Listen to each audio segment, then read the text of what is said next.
ఇక సీఎం రేవంత్ రెడ్డి తన సొంత నియోజకవర్గం కొడంగల్లో పర్యటించారు. సీఎం హోదాలో ఆయన తొలిసారి తన నియోజకవర్గానికి వెళ్లారు. ఈ పర్యటనలో భాగంగా 3,961 కోట్ల అభివృద్ధి పనులకు శంకుస్థాపన చేశారు. మౌలిక సదుపాయాలు, విద్య, ఆరోగ్య రంగాల్లో అభివృద్ధి కార్యక్రమాలు ప్రారంభించారు. ఇందులో 2,945 కోట్లతో కొడంగల్ నారాయణపేట లిఫ్ట్ ఇరిగేషన్ పథకాన్ని స్టార్ట్ చేయడం కూడా చేశారు. కొడంగల్ నియోజకవర్గాన్ని వచ్చే 5 ఏళ్లలో అన్ని విధాలా అభివృద్ధి చేసేలా రేవంత్ ప్లాన్ చేస్తున్నారు. గత డిసెంబర్ 29న వికారాబాద్ కలెక్టర్ నేతృత్వంలో కొడంగల్ ఏరియా డెవలప్మెంట్ అథారిటీని ఏర్పాటు చేశారు.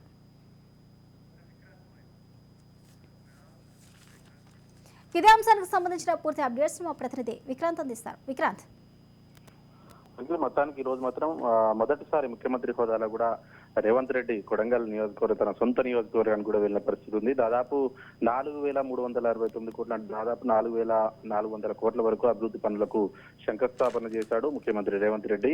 దీంట్లో ప్రధానంగా కూడా నారాయణపేట కొడంగల్ లిఫ్ట్ ఇరిగేషన్ పథకానికి సంబంధించి కూడా దాదాపు 3,000 కోట్లతో కూడా ఈ లిఫ్ట్ ఇరిగేషన్ పథకానికి శంకుస్థాపన చేశాడు. అదేవిధంగా R&Bకి సంబంధించి కూడా 6.8 కోట్లతో పాటు మొత్తం ఓవరాల్ గా కూడా 4,400 కోట్లతో కూడా ఈ రోజు శంకుస్థాపన చేశాడు. శంకుస్థాపన అనంతరం కూడా స్వయం సహాయక సంఘాల ఆధ్వర్యంలో కూడా ఏర్పాటు చేసినటువంటి స్టాల్స్ ను కూడా ముఖ్యమంత్రి రేవంత్ రెడ్డి సందర్శించాడు. ఆ తర్వాత మహిళా సంఘాలతో కూడా ముఖ్యమంత్రి రేవంత్ రెడ్డి ఆత్మీయ సమావేశం ఏర్పాటు చేసుకున్నాడు. దీనికి మహిళలు కూడా పెద్ద ఎత్తున హాజరైన పరిస్థితి కనిపించింది.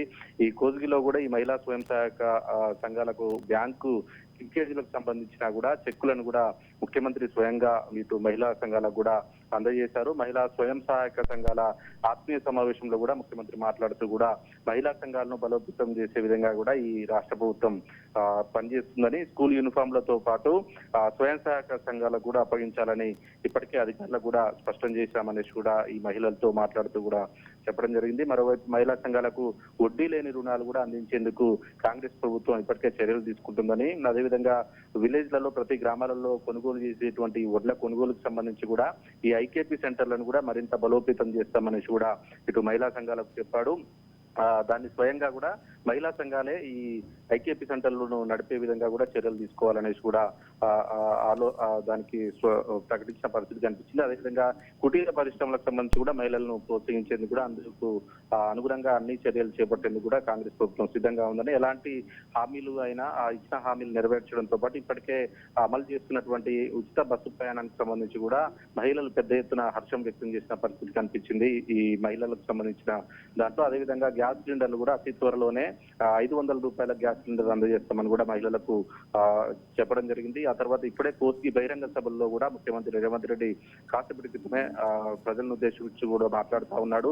మొదటిసారి మాత్రం ఇప్పటికే 2 సార్లు తన సొంత నియోజకవర్గానికి వెళ్లాలని అనుకున్న 70 రోజుల తర్వాత దాదాపు 3 నెలలకు ఇటు తను ఎమ్మెల్యేగా గెలిచిన తర్వాత ముఖ్యమంత్రి అయిన తర్వాత మొదటిసారి మాత్రం ఇటు కొడంగల్ వెళ్లారు. కొడంగల్ కు తన ఎమ్మెల్యే ముఖ్యమంత్రిగా ఉన్నటువంటి రేవంత్ రెడ్డి రావడాన్ని పెద్ద ఎత్తున హర్షించారు, ఘనంగా స్వాగతం పలికారు. ఏదేమైనప్పటికీ ముఖ్యమంత్రిగా రేవంత్ రెడ్డి ఉన్న సందర్భంలో కూడా తన నియోజకవర్గాన్ని బ్రహ్మరథం పడుతున్నారు ప్రజలు. మొత్తానికి ఈ రోజు మాత్రం 4,400 కోట్లకు సంబంధించి కూడా రూపాయలకు సంబంధించి కూడా అభివృద్ధి పనులకు కూడా శంకుస్థాపన చేశాడు. ఇప్పుడు ప్రజలను ఉద్దేశిస్తూ కూడా బహిరంగ సభకు మాట్లాడబోతున్నారు. ఈ బహిరంగ సభలో కూడా ఇప్పటికే పెద్ద ఎత్తున జనం కూడా హాజరైన పరిస్థితి కనిపిస్తా ఉంది. Thank you Vikrant.